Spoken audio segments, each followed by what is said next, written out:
À l'inverse de ce penseur, vous n'êtes pas très romantique. Ce que contient sa version est profondément véridique. En effet, la vie n'est pas faite pour s'éterniser. Ce qu'il y a de fort, ce qu'il y a de beau en elle, c'est sa brièveté, la puissance de son essence, sa force et son incandescence. Lorsque le rideau se baisse, peu importe combien de temps la pièce a duré, ce qui compte, c'est que acteurs et public se soient amusés. Pas besoin de tragédie en 5 actes pour vous le montrer. L'histoire et cet exemple seul suffisent à le prouver. Charles de Gaulle, brillant, étincelant à son apogée, à la fin de sa vie s'est retrouvé en général des armées. Ce dernier, seul, isolé sur la fin, en regrettait presque son rappel du 18 juin. Mais il n'est pas le seul. D'autres grands hommes, d'autres présidents, à la fin de leur vie n'étaient que Mitterrand. Lorsque la légendaire l'existence n'est plus alors que farce tranquille, quel intérêt est-il alors à cette plaisanterie, à cette illusion? Oui, ils ne sont pas forcément récompensés, ceux qui ont passé la vie âgée. Alors qu'ils sont nombreux, ces premiers rôles, ces seigneurs, qui brièvement, soudainement, dans un éclat meurent. Car même s'il y en a qui se plaignent, et même s'il y en a qui fulminent, je le dis ici même, il est mort jeune, Lénine. Celui qui ne pouvait pas danser avec les arts, malgré ses bonnes évolutions, n'est pas mort en retard. La religion, quand elle, n'est pas en reste. Comme on peut le lire dans la Bible, ce best céleste. En effet, Jésus-Christ, à un âge peu amène, a su, sans égard, savoir quitter la scène.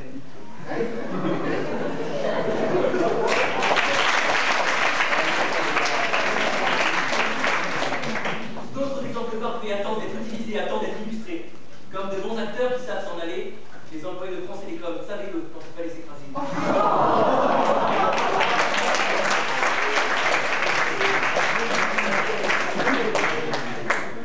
Pour eux, à la mort, il a fallu s'y faire, sans passer de contrat afin de persister dans une nouvelle ère. Il serait entre nous une fausse bonne idée de vivre encore et encore, d'année en année. Car oui, j'aime le spectacle. Oui, j'aime les répétitions. Si j'aime la vie, oui. Mais la vie pour la vie ignon. Alors oui, t'en prie, alors oui, je l'ose. Quoi qu'on en pense, les festivals, pas grand-chose. Et cette chose qui était molle hier, même mise en coupe, est la seule à même d'étendre l'atmosphère. À défaut d'inspiration, j'exprime profondément.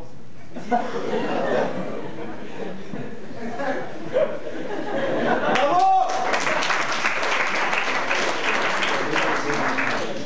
Il est beau de dire que si la vie est un songe, alors autant prendre son temps.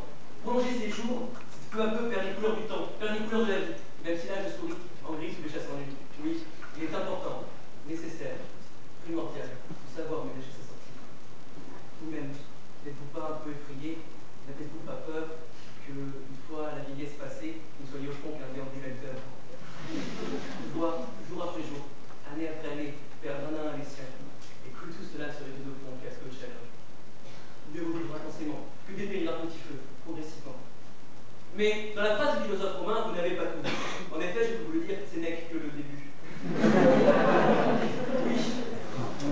L'apologie de la liberté n'est pas la seule ainsi énoncée. Un appel au rassemblement pouvant également y être observé.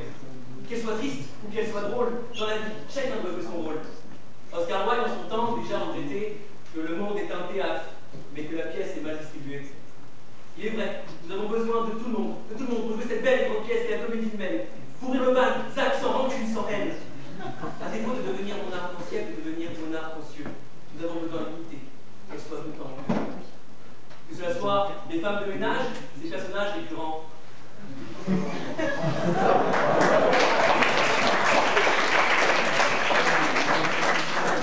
Car ce qui pousse hier est toujours important. Les tailleurs, pour d'un ou pour d'autres, qu'ils soient faits d'un ou faits d'eux, qui évitent les désastres en mettant plein les cieux. Ou encore nos gouvernants, qui sont à nos têtes. Il faut que chacun soit à sa place, que chacun soit sur la brèche. Car le monde ne peut tourner seul, ce serait utopique, une belle et sinistre illusion comique. Et comme la guerre qui est une farce qui nous attrape, la violence est partout, et partout où elle nous frappe. Qui mourra verra la force, la candeur de son essence. Qui vivra saura ce que vaut sa lumière, ce qui a valu son existence. Si dans la vie on peut jouer le rôle de l'affreux méchant ou du jeune premier, l'hémorragie à terre, on ne peut y échapper. Et si je vous dis tout ça d'un air amusé, on ne panique pas avec la mort, on peut toujours nous rattraper.